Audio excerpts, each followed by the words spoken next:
Was in Miss Wathen. I never knew it was Mrs. Speckle. But Miss Wathen, I was in her first kindergarten class back in '69. You do the math. How old are you? There's a couple of us here. The last time I actually got to see her was when she retired. At her retirement luncheon, Manny and I surprised her with flowers, and she started crying, and we did too. But she left a special place in our hearts. She was a great influence, told us to speak up. Often when we arrived, we'd find Linda on the floor with a pattern, cutting fabric for a dress or other item of clothing that she'd be sewing. She was a very adept seamstress. During the Mass, at the end of each day of Bible teachings, the people sitting in front of us would inevitably turn around after a hymn to tell Linda what a lovely voice she had. One of the things I'll remember most about Linda is her hospitality. Her home was open to friends and relatives for holidays, barbecues, and parties, for milestone events like baptisms, birthdays, and graduations. But beyond that, if a friend needed a place to stay for a while, Linda was happy to provide a temporary home. Her friend Jill lived with her temporarily when she moved back to Watsonville. If guests stayed late after a party and were too tired to drive, they always had a place to sleep. Her house was not huge, but I remember that one of the times I visited, there were, I believe, at least a dozen people who stayed the night. She had beds, futons, and couches, and she made all visitors feel welcome. The light of her life was her daughter, Mariana. She was a phenomenal mother who was worried about spoiling an only child and was determined to avoid that. And she raised a phenomenal human being. She also doted on her two nephews, Sean and Devin Lawson, and her three nieces, her friend Jill's daughters, Dominique, Nicole, and Gabrielle Pereira. She was a real presence and a force to be reckoned with, and I will miss her forever with all my heart. You don't want to piss off Linda. So she said, watch this, and she called this little guy over, and they went around the corner, and she grabbed him by the shirt, put him up against a wall, and said, listen, you shit, little shit, if you mess with my kids again, you're gonna hear from me again. And then he put him down, and she said, and if you tell anybody about this, I'll deny it. So the playground was peaceful for the next couple of weeks. She was always unconventional but effective. Yeah. We were in a really, really, really tough spot. And Linda said, well, if you can't find anywhere to live, you're going to be living with us. You're going to be living with me. And in fact, not just living with her, we stayed in the master bedroom. We stayed in her bedroom because that's where she felt she needed to put us.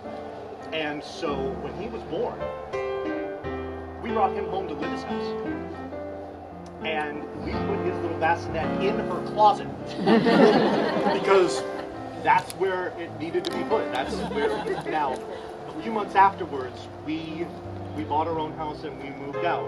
But the time that we spent there, and the fact that she welcomed us into her home, and we were able to use it as if it was ours, is an act of generosity that I will never, ever forget. And she has my eternal gratitude for allowing us to bring our first child home. Linda was a very caring woman, and I know that all of us love her, and I love her dearly too.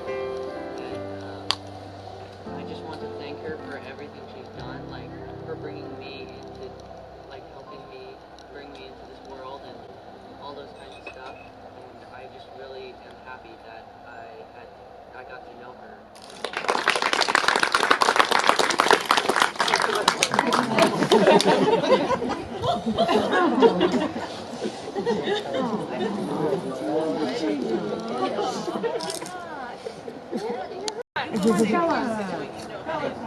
All right.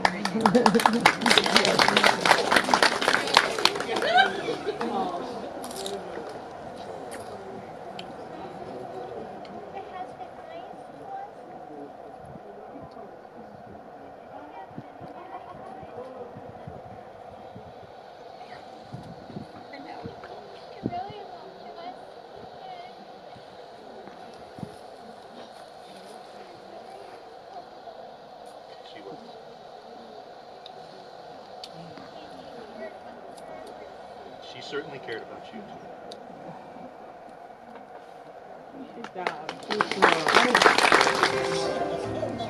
So, but Linda was.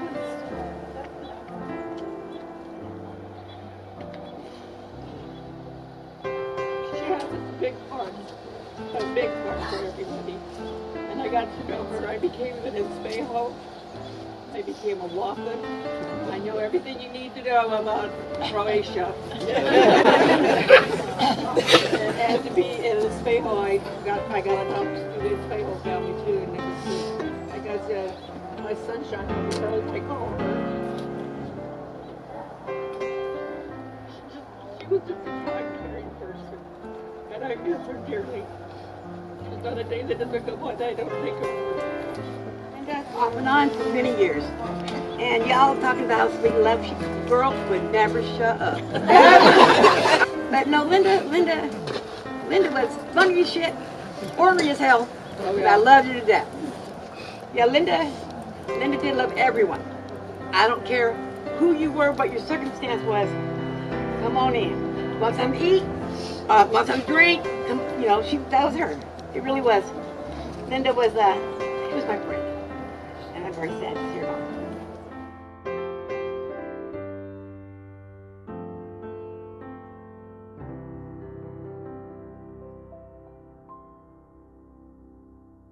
Unlike my mother, I have lots more words in me.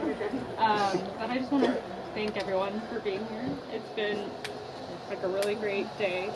I think she would have loved this. She would have loved the barn. She would have loved everybody shooting the shit out here. It's great. So I just really thank you all for being here and everybody kind of at different parts of her life. It's really special. So thank you.